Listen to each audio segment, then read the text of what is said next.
Have you ever found yourself staring at a mountain of work, knowing you should be tackling it, but instead, you end up doing everything except that one thing you actually need to do? I get it. You've probably been there, where the weight of procrastination feels so heavy like you're drowning in your own to-do list. But no matter how hard you try, it just feels impossible to get started. It's like the universe has decided that today is the day you become best friends with Netflix, your couch, and every other distraction known to humanity. Now here's the thing. Procrastination isn't some weird quirk that's just a part of who you are. It's not a character flaw. It's not something you're doomed to deal with forever. It's something that can be fixed, and it's a lot easier than you think. I know, this sounds like some sort of motivational poster nonsense. But stick with me for a minute. Think about it. If you've ever gotten up early and had a super productive day, you know it's possible. You've seen it happen. So why does procrastination feel so unstoppable some days? The truth is, procrastination is actually a bit of a trick your brain plays on you. It's all about emotions. Your brain wants to avoid discomfort, and working on tasks can often feel uncomfortable. That's why, instead of focusing on the hard thing in front of you, your brain offers up a much more pleasant distraction. Checking your phone, scrolling Instagram, doing anything but that one thing. But here's the good news. We can change this pattern. You don't need to feel overwhelmed anymore. I'm going to walk you through some really simple, really actionable steps that will help you beat procrastination once and for all. And trust me, this isn't going to be a lecture about discipline or grit. It's not about pushing yourself harder. It's about working with your brain, not against it. So, let's dive in. First things first, let's understand exactly what procrastination is doing to us. Because once you get why it happens, it's a lot easier to beat. And here's something really surprising. Procrastination doesn't happen because you lack willpower or motivation. Nope. In fact, the opposite is often true. You procrastinate because you care. Too much. I know that sounds weird, right? But think about it. When we put off tasks, especially big ones, it's usually because we fear the outcome. What if we fail? What if we make a mistake? What if we're not good enough? Our brains, trying to protect us from these fears, find reasons to delay and distract us. Here's where things get interesting. By reprogramming our brains and understanding these triggers, we can take control back. And it all starts with one simple but incredibly powerful step: breaking tasks down. The idea is simple. When a task feels so big, so overwhelming, it's really easy to feel paralyzed. But when you break it down into something small and simple, it's like opening a door to action. Take this video, for example. If I sat here and thought, I have to write a 3,000-word script about procrastination, that's a lot of work. I'd be procrastinating too. But what I'm doing instead is focusing on one section at a time, breaking it down to manageable chunks. This approach works wonders because your brain doesn't see small tasks as overwhelming. It's way easier to start when you know it's only going to take 5 minutes, or 10 minutes, or even just 2 minutes. So the first step in beating procrastination is simply breaking down your tasks. Let's say you have a big assignment due. Instead of thinking, I have to write a 10-page paper, think, today I'll just write the introduction. Or, today I'm just going to research one part of the topic. Suddenly, that mountain you've been staring at turns into a little speed bump. And before you know it, you're getting more done, without the stress. But here's the catch. You need to keep it small enough that you can't procrastinate. Trust me, your brain is looking for any reason to avoid discomfort, so give it a reason to act. And I know, this sounds simple, but I promise, simplicity is key. You've probably heard this advice before, but that's because it works. So start with something small, something easy, and before you know it, you'll be in a groove. The hardest part isn't finishing, it's starting. Now that you've got a handle on how to break tasks down, let's talk about something else that trips up most people: the idea of perfection. Here's the thing, you are not going to do everything perfectly. I know that sounds obvious, but when you're sitting there thinking about a big task and stressing over every little detail, perfectionism is secretly keeping you stuck.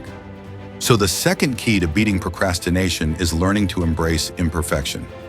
In the next section, I'll dive into how letting go of the need to be perfect is the secret to moving forward.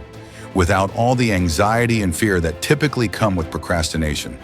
Trust me, when you embrace imperfection, getting things done becomes a lot less stressful. But before we get into that, take a moment to reflect. Are you ready to try breaking things down into manageable chunks? Can you identify one thing you've been procrastinating on and see how you can break it down into something simple and doable? Because once you start small, you'll see how easy it really is to overcome that feeling of being stuck. Perfectionism is one of the biggest reasons people procrastinate. And here's the crazy part. It disguises itself as productivity. Ever spent hours rewriting the same sentence over and over? Or convinced yourself you need to prepare just a little more before you actually start? That's perfectionism in action. It tells you that if something can't be done flawlessly, it's not worth doing at all. And that, my friend, is the ultimate procrastination trap. Think about it. When was the last time you put something off because you want it to be just right? Maybe you didn't start a project because you weren't sure you'd do it well. Maybe you didn't apply for a job because your resume wasn't perfect yet. Maybe you didn't even go to the gym because you weren't ready. Here's the truth. Perfection is an illusion. No one starts out being perfect at anything. The people who get things done, they start before they're ready. They take action even when things aren't perfect. And that's exactly what you need to do. There's a simple mindset shift that helps with this. Focus on progress, not perfection. Instead of thinking, I have to do this perfectly, shift your mindset to, I just have to do this, even if it's messy, even if it's not your best work. A great example? This video. If I sat around obsessing over every single word, re-recording every sentence to make it perfect, this video wouldn't exist, and you wouldn't be here, learning how to beat procrastination. So what's the takeaway? Start messy, do it badly, write a terrible first draft, show up to the gym and do one exercise. Apply for the job even if your resume isn't perfect, because done is always better than perfect. And once you start, you can always improve as you go. Now here's another big reason we procrastinate. Our brains are addicted to instant gratification. You know that feeling when you check your phone for just 1 second and suddenly 30 minutes are gone? That's because your brain craves quick, easy rewards. It's why social media is so addictive. It gives us instant dopamine hits. But real progress, it takes time. Studying, working, building something meaningful, those things don't give you a quick reward, and that's why your brain resists them. So how do you beat this? You have to make the hard things feel rewarding. One of the best ways to do this is with something called temptation bundling. It's simple. You pair something you need to do with something you enjoy. For example, let's say you need to study, but you love listening to music. Instead of fighting it, let yourself listen to music only while studying. Or if you need to work out but don't feel motivated, let yourself watch your favorite show only while exercising. This tricks your brain into associating the hard task with something enjoyable. And over time, you'll start to feel less resistance. Another trick? Use small rewards. If you finish a difficult task, give yourself something small. 5 minutes of your favorite podcast, a quick walk outside, a snack you love. Your brain will start to connect work with positive reinforcement, and procrastination won't feel so tempting. Now, before we move to the final part, take a second to think. What's one task you've been putting off? How can you start it messy without overthinking? And what small reward can you attach to it to make it easier? Because once you make progress feel good, you'll start craving action instead of avoiding it. Now that you know how to break down tasks, embrace imperfection, and make progress feel rewarding, let's talk about the final piece of the puzzle, momentum. Because here's the thing, procrastination isn't just about what you're avoiding. It's also about the habits you're reinforcing every day. When you put things off, you're training your brain to associate tasks with stress. But when you take action, even in the smallest way, you're building momentum. And once you have momentum, everything gets easier. Think about riding a bike. The hardest part is pushing off from a complete stop.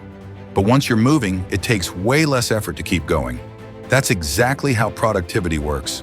The hardest part isn't finishing, it's starting. But once you start, even if it's small, you create momentum. And momentum destroys procrastination. So how do you build this momentum in real life? You use what I call the 5-minute launch trick. It's simple. The next time you feel stuck, Tell yourself you're only going to work on something for 5 minutes. Just 5 minutes. That's it. If you want to stop after that, you can. But what happens most of the time? You keep going. Because once you've started, the resistance disappears. You're already in motion, and suddenly the task doesn't seem so impossible anymore. Another powerful trick?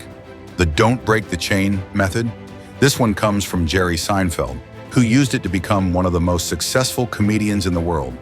Every day he forced himself to write at least one joke, no matter what. And each time he did, he marked an X on his calendar. After a few days, he had a streak going, and he didn't want to break it. You can use this for anything: studying, exercising, reading, writing. The goal isn't perfection. The goal is consistency. Because when you do something every day, even if it's small, it becomes part of your identity. And once something becomes part of your identity, procrastination loses its grip on you. So here's my challenge for you. What's one small action you can take today?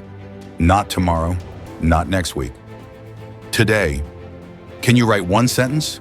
Read one page? Do one push-up? Whatever it is, do it now. Because once you take that first step, the second one is easier, and the third, and the fourth. And before you know it, you're no longer the person who procrastinates. You're the person who takes action, the person who gets things done, the person who moves forward even when it's messy, even when it's imperfect, even when you don't feel ready. Because here's the truth. You don't need more motivation. You don't need more discipline. You just need to start. Even if it's small, even if it's not perfect, even if it's just for 5 minutes. And if you're still watching this, you're already on the right path. You care about your growth, you want to improve, and that's what matters most. So don't overthink it. Don't wait for the perfect moment. Just start. And if this helped you, let me know in the comments. What's one thing you've been procrastinating on? And what's the first small step you're going to take today? I want to hear from you. If you enjoyed this, hit that like button, subscribe for more videos like this, and share it with someone who needs to hear it. Because we all struggle with procrastination, but fixing it, it's ridiculously easy.